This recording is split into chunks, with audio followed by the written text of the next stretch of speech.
Hey everyone, welcome back. In today's video, I am going to be reviewing for you some of my favorite floral powerhouse fragrances. I love floral fragrances. I know they can be difficult for some people, and in some situations, under certain conditions, floral fragrances can be headache inducing, they can be nauseating, they can be cloying, meaning just overwhelming, like take you over in not a good way. I happen to like really strong florals and I wear them on days that are lighter temperature wise, not the heaviest of summer days. So anywhere from like early fall all the way through late spring or on a cool summer night. I have not done a spring fragrances video because at least this year, this season, I would prefer to do some categorical kinds of videos like this. And I started off with florals, and then I have like a fresh and clean video coming up and a green fragrances video because all of those remind me of spring. So I thought I would split it up like that at least this year, and maybe next year do some spring fragrances. So I think I have in the neighborhood of 12 or so to share with you, with a couple of honorable mentions. The way that I decided fragrances for this video, they had to be mostly floral, either white or yellow or some combination of both of those, typically more white. They had to be heavy on the white floral notes, and they had to have beyond moderate projection and longevity. In other words, they had to really have a strong presence and last for a really good amount of time, even if they don't last all day. To me, a good amount of time is anything over the half day mark, pushing up into the 6+ hour range. If something lasts 10, 12, 14 hours into the next day, it goes into like beast mode category. So anyway, moderate to long lasting, both on projection and longevity. So those were my criteria. The two honorable mentions did not meet the longevity and projection criteria, but they're so gorgeous that I wish that they did. And so I want to talk about those. Before I get started, if you didn't know, and if you're newer to my channel, and if you are interested in makeup, in decor, in just general like chatty videos about life, mainly makeup, I have a second channel called Everyday Veronica. It is linked down in the description box. And if those topics interest you, I welcome you to join the little community that we've got going on over there. Just a warning that most of the videos are rambly and chatty. So that's got to be your sort of thing to enjoy that. But I welcome you to join me over there. And I show today's look on that channel. This is the new Patrick Ta Dimensions 2 eyeshadow and a number of other products that you'll see in a video that I posted over there. But let's get to talking about florals. I'll start with the honorable mentions, and this is one that is dear to me because it smells just like a fresh bouquet of flowers, or like what the air smells like if you're walking through a flower market or a botanical garden right in, at least where I am, late April into early May when everything is blooming. And it's Maison Margiela's Flower Market. What an absolutely gorgeous fragrance. As you see, I have the travel spray, and I'm really on the fence about getting the full bottle because the longevity is abysmal. I spray this on, it smells absolutely fabulous for about 5 minutes, and then it just starts to fade into this little skin scent, goes on for a few hours, and then it's done. It is heavy on the white florals. There's freesia and tuberose and jasmine and rose, and it's just like a fresh bouquet. It mimics it so closely and so deliciously that it's just such a shame that it isn't a longer lasting fragrance. And yeah, it makes me sad, but this is a beauty, and it's so pretty that I would consider getting a full bottle and just carrying it around and respraying every hour or so. Next is one that I am considering getting a full bottle of, and that's Kayali's Deja Vu White Flower. This has all of the florals that I really love: gardenia, tuberose, jasmine. There's orange blossom in here. There's vanilla. It's more on the mature side than the flower market. The flower market is more of a youthful, happy, bright fragrance that can really be worn by all ages. Well, any fragrance, as we know, can be worn by any age. So we don't need to get into all of that. But this is a much more sort of grown-up, mature floral, but still isn't heavy and overwhelming, at least not to me. It's right up my alley in terms of floral fragrances. And it's an honorable mention because the longevity tends to be moderate to a little bit weak. Yeah, so that's why it's here, but a gorgeous floral that I am really, really close to picking up a full bottle of. Let's kick off the official list then with one that my husband loves. And by the way, you'll probably hear that phrase a nauseating number of times because my husband loves white florals, especially on me.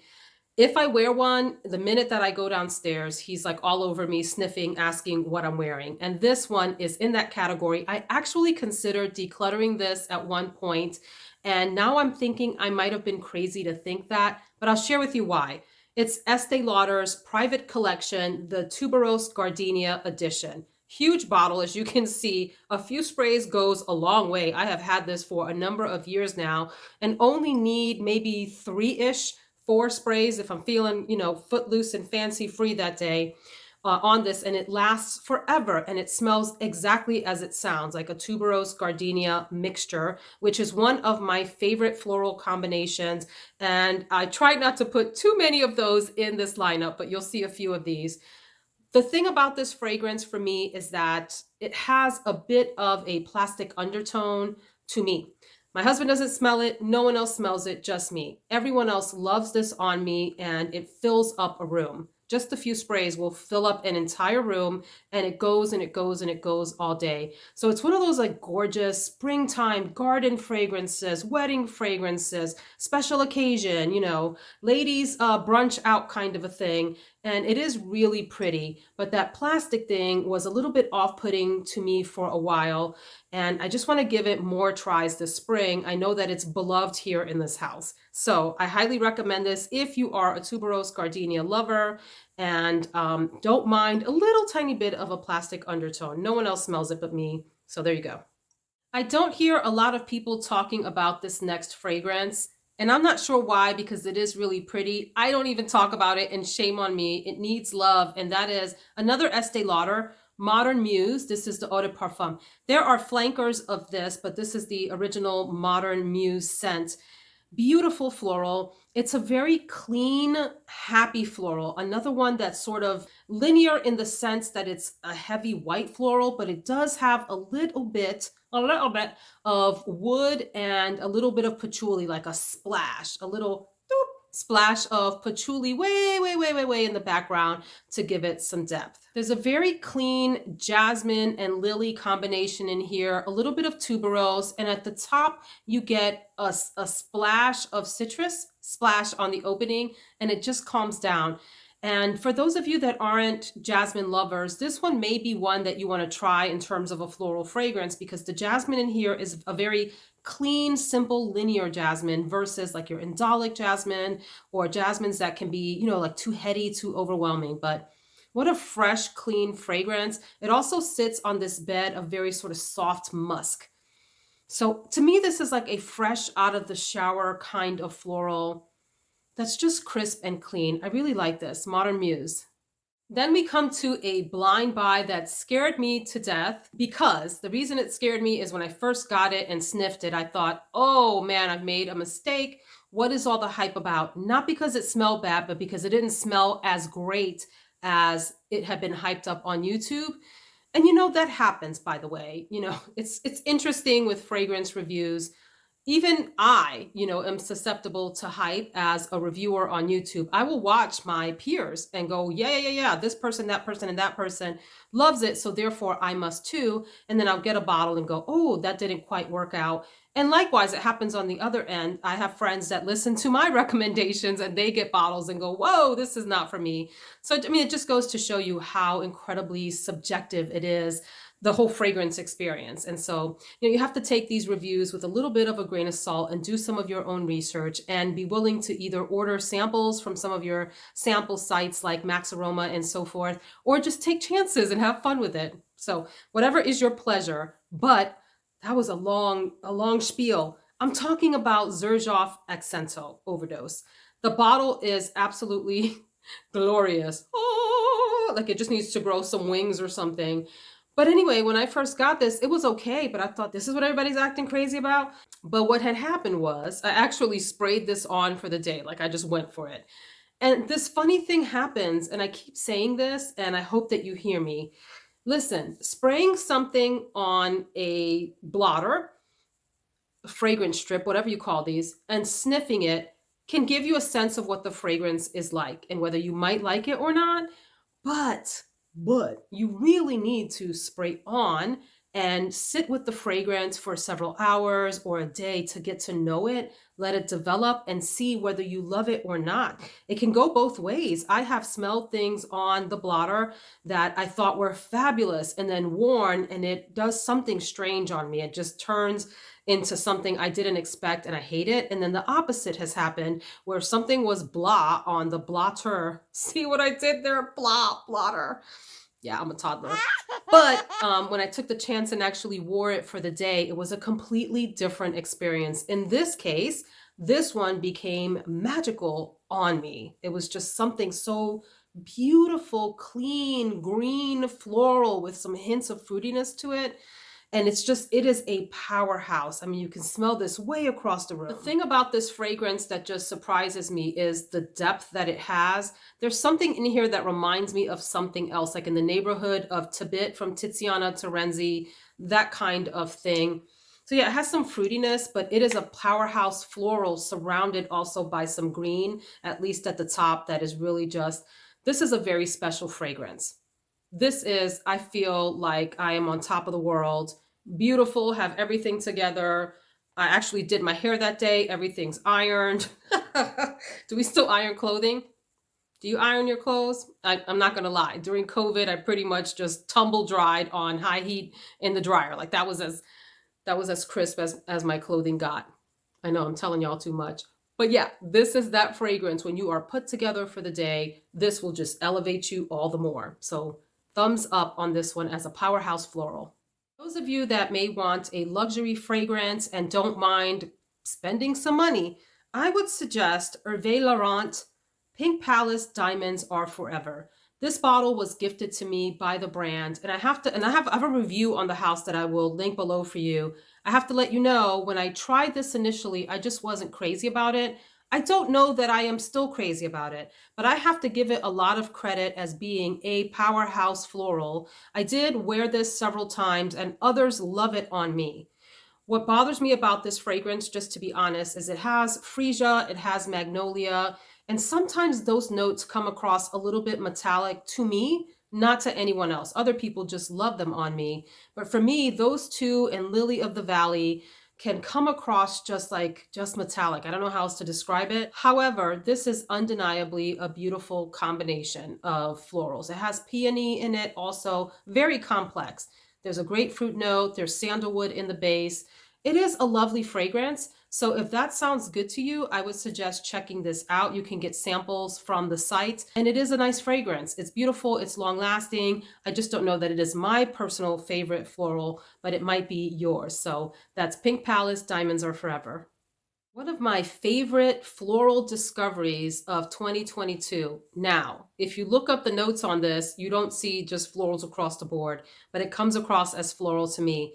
It is Fleur de Orientica. Orientica is a line from Al Haramain, which is my favorite Middle Eastern house. I love this bottle. I have the black bottle of this, which is a leather-based fragrance. This one does have some fruitiness to it, but it has aquatic florals and white rose in the base. Aquatic florals at the top, white rose in the base. There's tea in the middle. There's some other fruity notes, I think peach in here. But man, this is an absolutely gorgeous fragrance. Total complete powerhouse. So I sprayed, should I be honest? I sprayed probably somewhere in the neighborhood of 8 to 10 sprays of this because I'm crazy. And my bathroom is that way. Sprayed it in there, went downstairs. I came back upstairs hours later and it was still lingering heavy in the air right up in this space. But then my husband said he could smell it in the foyer, which is that direction through those doors. He could smell it all day long, just lingering in the foyer, just from me walking down the staircase. So I guess I better be a little bit more careful about overspraying, but I'm a little crazy like that. This is just beast mode in the most beautiful way. Very elegant fragrance to die for. This is, in my opinion, worth every penny. I think I paid in the 60 to 70-ish dollar range for the full bottle. Is it 100 mils? It doesn't say on here, but I think it's 100 mils. And I would, if you like florals and you don't mind a hint of fruit in there, I would absolutely suggest this. Absolutely like bright, happy florals, but also still on the mature, elegant side. And the bottle. Hello. Next, I go to another Estee Lauder. Look, Estee Lauder, I know that the brand as a whole, fragrance wise, doesn't get a lot of attention on YouTube. And I think it's a real shame because there are so many gorgeous fragrances that have withstood the test of time. Maybe when you smell them, you can like date them back to a certain, okay, you can date many of them back to a certain decade. But nonetheless, I think they're still relevant and beautiful for today. So I don't care what anyone says. I am still in love with Pleasures from Estee Lauder. This came out in 95. I was a sophomore in college at the time. And it was that fragrance that if you were like the it girl in college and you were into makeup and fragrances, you had to have yourself a little bottle of Estee Lauder Pleasures. And you were walking around campus just strutting your stuff. This is one of the most, in fact, I should have put this in my unique fragrances video because I can smell this. It's like light blue from Dolce & Gabbana. You know when someone is wearing Pleasures. There's no like, hey, what are you wearing? You're like, yep, that person's got on Pleasures or Escape or any of those fragrances that are just, they're in a world of their own. This fragrance is super complex. I don't even understand to this day everything that's happening in here. I just know that I like it when I wear it, and I know that it brings me nostalgia and comfort when others are wearing it. It has, to me, very good projection and incredible longevity, especially on warm days. There's a lot of florals in here. In fact, I'm going to read you some from Parfumo.net. White lily, jasmine, rose, black lilac, white peony. There are some green notes, violet leaf, lots happening in there, maybe a lot more than what's listed. And there's some more notes, but it's just like this combination, melange of very many florals with hints of green. Is there like a little bit of sweetness in there? Maybe. Listen, Pleasures is the business. It is the business. Some people can't stand this, and I just don't understand that. Or I can, in that it was so ubiquitous at one point, like everywhere. Everyone had it on all the time, and people just got tired of it. And yes, maybe I get tired of it at times too, or I could get tired of it, but I'm not tired of it now. And it's one that has withstood the test of time and one that I have purchased multiple bottles of. Move over to Dior, and one that has made multiple lists of mine and many of my videos for different reasons, and has been in many other videos on YouTube, especially this spring. It's the beautiful Pure Poison from Christian Dior. I have the original Poison.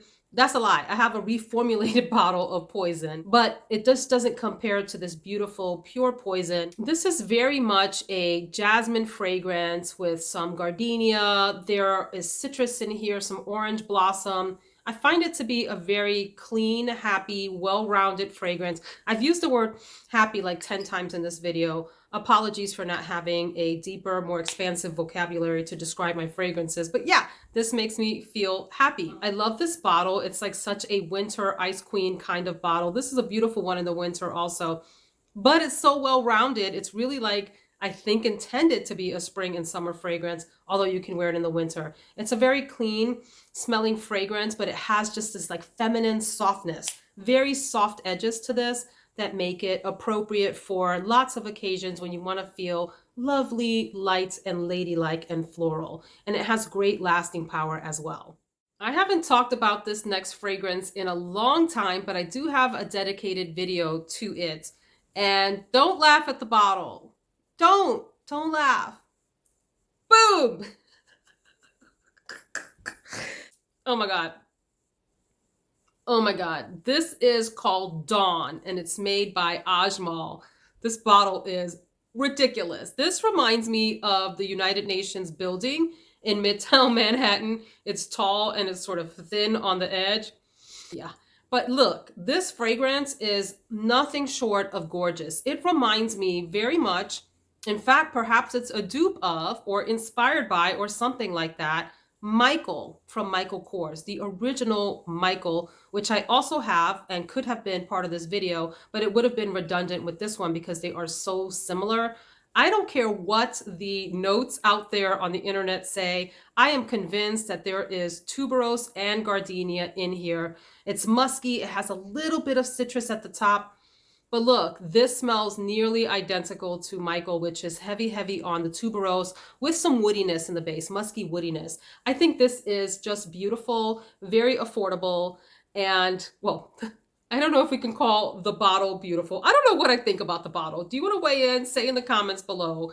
Does this bother you, or do you think this is okay, or do you think it's pretty? The fragrance smells nothing like what the bottle looks like. I think of like sunflowers. But look, this is an affordable, beautiful floral fragrance that is a powerhouse. A powerhouse for very inexpensive. I think I got this in the $20 to $30 range, something like that. So this is going nowhere. I haven't used it very much. As you see, I've used it a few times and probably need to go ahead and pull it out a whole lot more for the spring. Very, very pretty.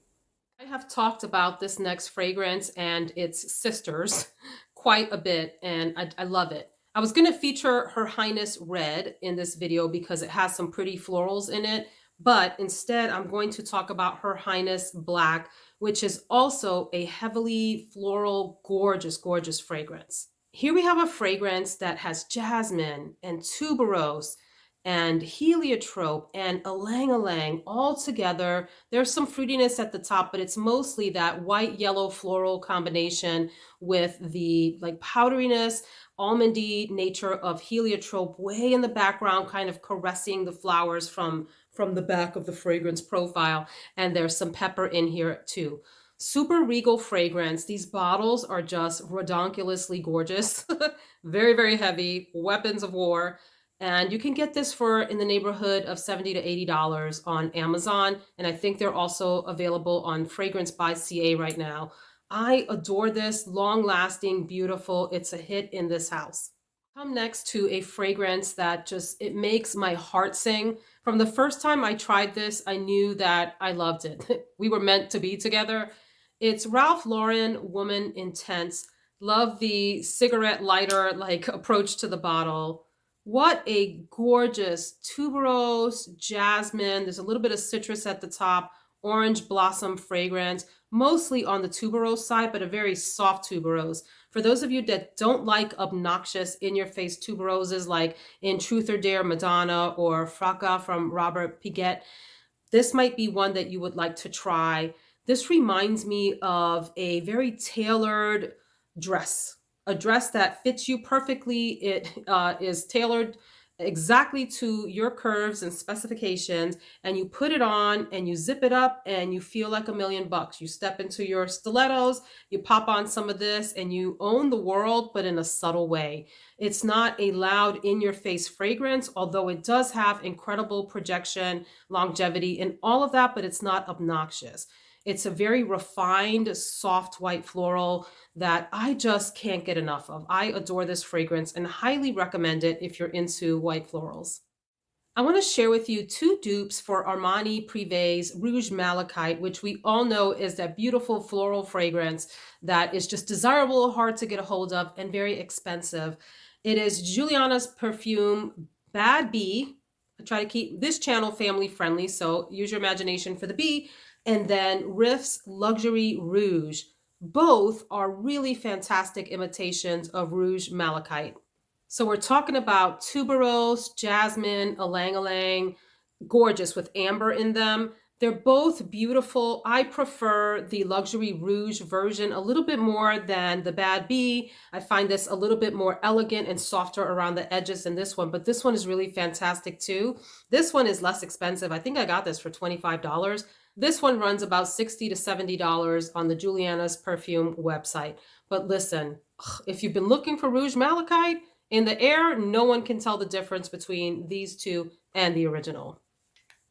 I'll end this list with a fragrance that probably shouldn't be in this because it's mostly known for its rose note. And I was trying to go for fragrances that had a combination of white florals. But there is no denying that this is one of the queens of the Powerhouse floral category. It is Initio's Atomic Rose. There's different kinds of rose in here and some jasmine. And then there's this hedione note and something powdery and maybe musky in here. There's vanilla as well. Wow. I find this to be one of the most alluring rose fragrances that I've ever tried. It is absolutely gorgeous. It's powerhouse. It projects. It lasts. We joke around it being the man killer. My husband loves this. I listen. Yes, just yes, yes, yes. Check mark, check mark, check mark on Atomic Rose. I hope you enjoyed this list. I would love to hear your favorite powerhouse floral down below. Share the wealth. Share the information wealth with our friends here on YouTube so that we can all smell great together. Thanks so much for joining me, and I'll see you in the next video. Take care, friends.